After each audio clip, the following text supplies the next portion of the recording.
वो एक्सप्रेशन लाना जरूरी है ना। तो वो अगर तुम रीड नहीं किए होंगे या आप देखे नहीं होंगे, महसूस नहीं किए होंगे, तब तक वो तो नहीं आएगा। तो मैंने अपनी जवानी में जब 18 साल 20 साल का था तब मैं देख चुका था। किसके साथ देखा था आपने, मतलब वो कौन से डॉन था जिसके साथ, मतलब वो चीजें आपने देखी थी? करीम लाला था। करीम लाला के साथ? हाँ। अच्छा, मैं पहले भिंडी बाजार में रहता था। कहाँ पे? भिंडी बाजार, बॉम्बे नंबर 3 का हूँ मैं, डॉन। अच्छा, जहाँ पे लोन नहीं मिलता था। तो हम बचपना हमारा, मैं नागपाड़ा स्कूल में पढ़ा, बॉम्बे नंबर 3 में पैदा हुआ। तो वो माहौल मैंने सब देख चुका था, सारे माहौल मेरे पास सब दिमाग में कंप्यूटराइज थे। तो वो तो आपने जो करीम लाला को देखा तो उनको जो ऑब्जर्व किया, करीम लाला का तो क्या असिस्टेंट था, मतलब ऐसे ही दूसरा आदमी जो होता है ना, और जो जिस पर ज्यादा भरोसा होता है, और जो मैच्योर्ड माइंड होता है, ज़हीन आदमी होता है, जो ज़हीन आदमी होता है, जो मैटर सॉल्व करता है। काम तो करीम भाई के पास आता था, करीम लाला के पास, लेकिन करीम लाला शिफ्ट करता था उसके पास कि इसको देखो, इसका क्या हुआ है, इसको इसका ऐसा ऐसा ऐसा करो। फिर वो बुलाता था, इधर आओ बैठो, क्या हुआ, क्या अच्छा है, उसको ऐसा ऐसा ऐसा करो। 4 आदमी को लेके भेजता था ऐसा। तो इस तरह का वो कैरेक्टर था। तो हालांकि वो उसमें था नहीं, लेकिन वो मैं सिर्फ एक्सप्रेशन से खेला उसमें। और वो आपके एक्सप्रेशन तो जबरदस्त है, कमाल के थे, सिर्फ आप आंखों से खेल रहे थे जो। हाँ, बस बस बस आंखों से। और वही एक्सप्रेशन जो चेहरे के हाव भाव है, उसमें जाहिर होना चाहिए कि बॉस इज बॉस, मैं उनका खास हूँ और मैं उनके लिए जान दे सकता हूँ, ये फीलिंग आनी चाहिए। और आखिरकार उसमें जान मैं देता हूँ, जान भी देते हैं अभिषेक के को बचाने के लिए। तो उन्होंने मुझे जब सुनाया तो मेरे को अच्छा लगा, तो बोला ओके सर। लेकिन आपने जब जान दे दी उसके बाद भी जाके आई एक्सप्रेशन थे वो कमाल के थे। हाँ, वो तो अभी जो भी है वो मालिक की वजह से अच्छा होता है। जब अच्छा करने जाओ तो तुम वर्कआउट करके करोगे और तुम्हारे में दम है, अगर वर्कआउट करके उसमें निकाल लाने की, तो ये हो सकता। अगर दम नहीं होगा तो वो तुम कितना भी वर्कआउट करो, 30 दिन तुम रिहर्सल करो, कुछ नहीं होगा। हम एक चीज पूछना चाहेंगे कि करीम लाला की बारे में, जब उस टाइम पे थे तो करीम लाला की जो जिंदगी थी, जो उसका कैरेक्टर था, उससे कहीं इंस्पायर्ड होते थे आपकी, यार ये लाइन भी अच्छी है, दमदार लाइन? अरे कभी नहीं भाई, कभी नहीं, कभी नहीं। मैं 75 रुपए की नौकरी करता था, सिर्फ महीने में मुझे 75 रुपये मिलते थे। लेकिन मैं 9 क्लास पढ़ा नागपाड़ा स्कूल में, और 75 रुपये की नौकरी में मैंने काम शुरू किया। और मेरे फादर तब भी बहुत फर्क थे, तब भी उस तब जाने के मेरे दोस्त लोग थे। और हम जहाँ पढ़े, जैसे नागपाड़ा में हम पढ़े कितने साल, 9 क्लास में नागपाड़ा में पढ़ा, और फिर भिंडोजार में पला बढ़ा। तो वहाँ तो भरमार है सब कैरेक्टर की, डॉन लोग और ये सब लोग की भरमार। तो बचपन से तो वही देखते आ रहे हैं, तो हमसे ज्यादा क्या जानेंगे? उधर वाले जैसा कोई दूसरा नहीं जानेगा। ये जब जब दिल्ली से आते हैं, वो अपना मेरठ से आते हैं, वो उधर से एनर्जी से आते हैं, इधर से आते हैं, वो कभी कर ही नहीं सकते, क्योंकि उनमें वो बात नहीं। वो यूपी वाला जो डकैती वाला हिसाब किताब है, वो उसमें माहिर है। गाली गलौज, ये वो सेक्स, ये वो, हमारा सेक्स कुछ नहीं, डॉनगिरी इज डॉनगिरी। तो फिर मेरी जो दूसरी फिल्म थी दंगा फसाद नाम था, वो आप देखोगे दंगा फसाद तो उसमें लगेगा कि ये डॉन ये है।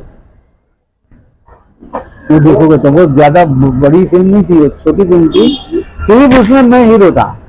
मतलब हीरो कौन था? विलन था दंगा फसाद में। हीरो 2 थे बच्चे, और मैं कहानी का हीरो था। जैसा दरवाजा बंद रखूंगा भी कहानी का हीरो में था, तो उसमें भी मैं कहानी का हीरो था। जो कैरेक्टर था आपका दंगा फसाद में, वो करीम लाला से इंस्पायर्ड था क्या? नहीं, करीम लाला से नहीं, वो मेरा एक दोस्त था, उसका नाम सौदागर था। अच्छा। तो वो उसकी बात ऐसी होती थी कि जैसा वो इतना मेरा जिगरी दोस्त था, मेरा सीनियर दोस्त था, तो उसको मेरे बिना चैन नहीं होता था, मेरे को उसके बिना चैन नहीं होता। काम से छुटता था, सीधा आते थे हम लोग, और सिगरेट विगरेट फूकना और चाय पीना और भंकसबाजी करना, ये सब उसके साथ रात को 10 बजे तक चलता रहता था। तो उसको मैंने ऑब्जर्व किया था, तो उसका क्या हालत था, अरे यार तेरे को यार मैं 1 घंटे से सोना, ये तू आता ही है यार, तू लेट यार, काम से कितने बजे छूटा तू? बोला वो 8 बजे, 8 बजे छुट्टा, 9 बजे आता इधर, तेरी माँ का तेरी ये है वो ऐसा। तो वो उसको मैं सुनता था ना, तो उसको सुनने में मेरा मजा आता था।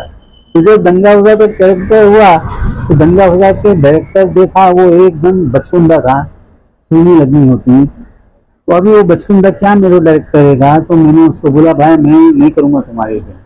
तो उसने बोला बापू मैंने बहुत सोच के आया हूँ आपके, मेरी फिल्म तो आपको करना पड़ेगा। तो बोला फिर मैं पैसा मेरे को दो।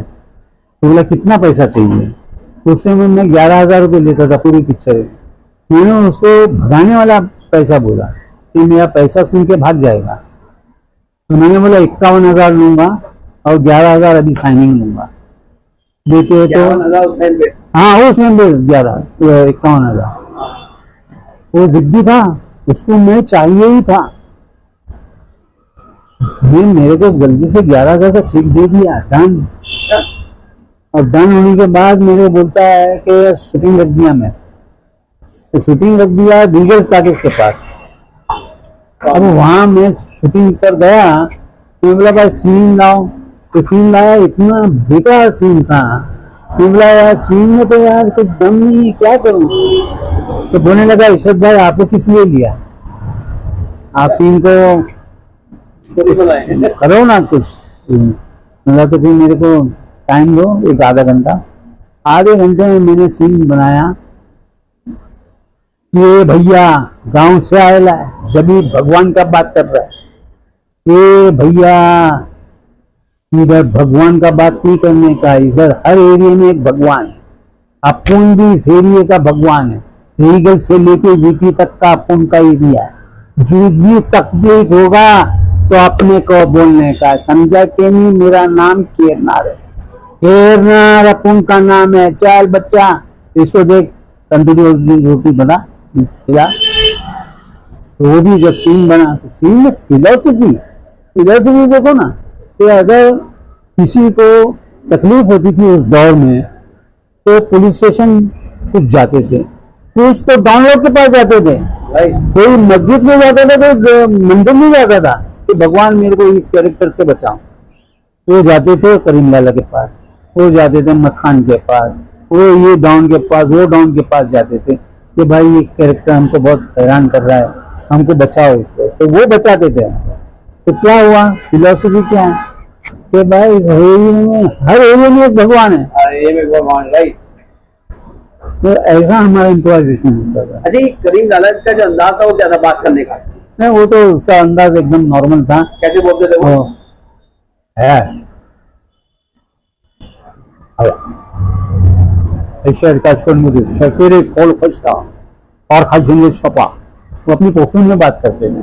अच्छा हाँ, वो फिर उसके पठान लोग जो थे वो समझा देते कि लाला साहब बोल रहे हैं कि वो कैरेक्टर को उठा के लेके आओ और उसकी पूरी तैयारी करो तो काम हो जाएगा।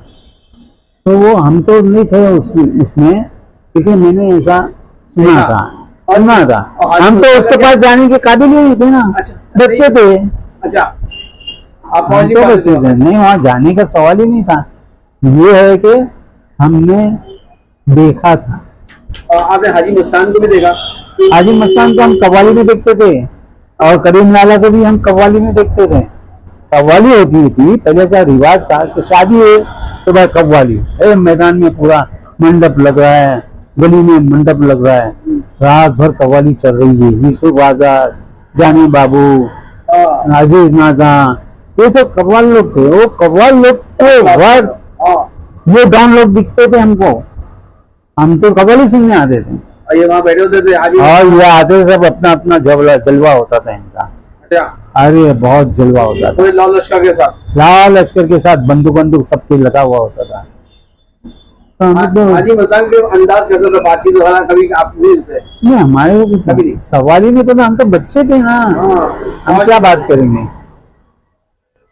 लेकिन माहौल हमारा देखा वाला था बचपन से, तो वो बहुत कुछ अभी मेरे दिमाग में कितने कैरेक्टर है हाँ, जो, अरे बहुत है कंप्यूटर में मेरे, लेकिन अभी वो क्या है कि मौजू होना चाहिए ना।